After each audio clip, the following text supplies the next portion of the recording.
Imagine a barren stretch of the Nevada desert. The summer temperature easily tops 40 degrees Celsius. There isn't a single gas station for miles, and approaching the perimeter fences will be met with deadly force. This is Groom Lake, universally known as Area 51. Despite being one of the most isolated and heavily guarded military installations on the planet, millions of people claim to know exactly what goes on inside. In 2019, over 2 million people RSVP'd to a prank Facebook event to storm the gates. They planned to dodge military bullets by running like anime characters, all to uncover imprisoned extraterrestrials. The intelligence community realized they didn't actually need to suppress these rumors to maintain their security. They found that the public's obsession with aliens provided the ultimate cover for American aerospace development. By allowing the UFO myth to persist, the military effectively used civilian imagination to shield their highly classified earthly operations. The public obsession started decades earlier. In the summer of 1947, civilian pilots began reporting strange, fast-moving disks in the sky.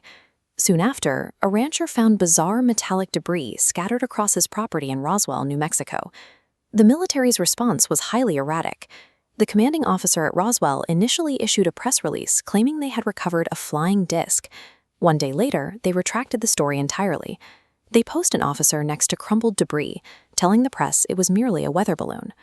The public assumed a massive cover-up, and they were right. But classified files, unsealed in 1994, showed the debris came from a laboratory. It was a piece of Project Mogul, not outer space. Project Mogul was a top-secret acoustic surveillance program. The military used these highly specialized balloons to carry microphones into the upper atmosphere, listening for the distinct sound waves of Soviet nuclear weapons tests happening across the globe.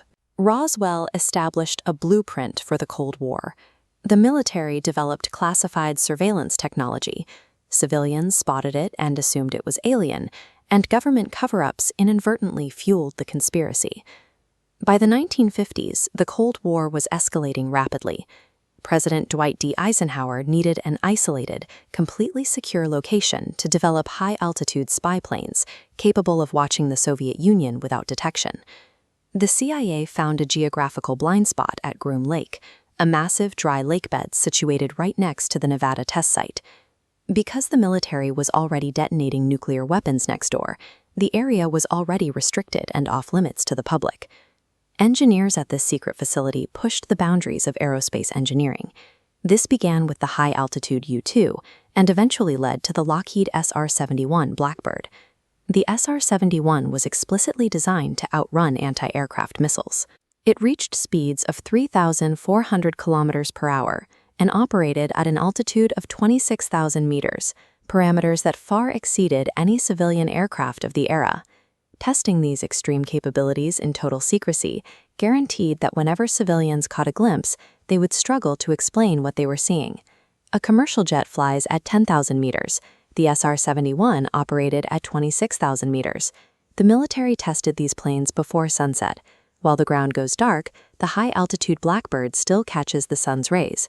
To anyone below, it looked exactly like a flying saucer. The CIA realized their classified flight logs perfectly matched local UFO sightings. They chose not to correct the public, using the extraterrestrial myth as a layer of protection for American aerospace programs. But the long-term cost of this silence was a total vacuum of official information. By the 1980s, the public's desire for answers made them vulnerable to anyone claiming to have insider knowledge, like Bob Lazar.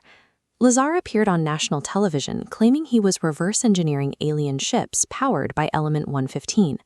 Years later, scientists actually synthesized Element 115, naming it Moscovium, and found it had no anti-gravity properties. While Lazar's claims were eventually debunked, they capitalized on a precedent of government secrecy. Because the military had used a false weather balloon story to hide Project Mogul in 1947, many Americans were already conditioned to view any official silence as proof of a conspiracy. The wall of secrecy finally cracked in 2013. Under a Freedom of Information Act request, the CIA formally acknowledged the Area 51 base, declassifying and publishing millions of pages of internal documents. Those files detailed decades of brilliant engineering and high-stakes espionage. They contain no evidence of alien biology or extraterrestrial technology. Today, the Department of Defense operates with a different approach. They now openly release videos of these strange aerial encounters, reclassifying them as UAPs, or unidentified aerial phenomena. This new transparency is a strategic necessity. While Cold War UFOs were often American spy planes, today's UAPs represent potential surveillance drones from foreign adversaries. Identifying them requires open data analysis, not silence. The enduring legacy of Area 51 is its role in counterintelligence. It proved that the most effective way to protect a dark, earthly reality is to let the public look up and dream of the stars.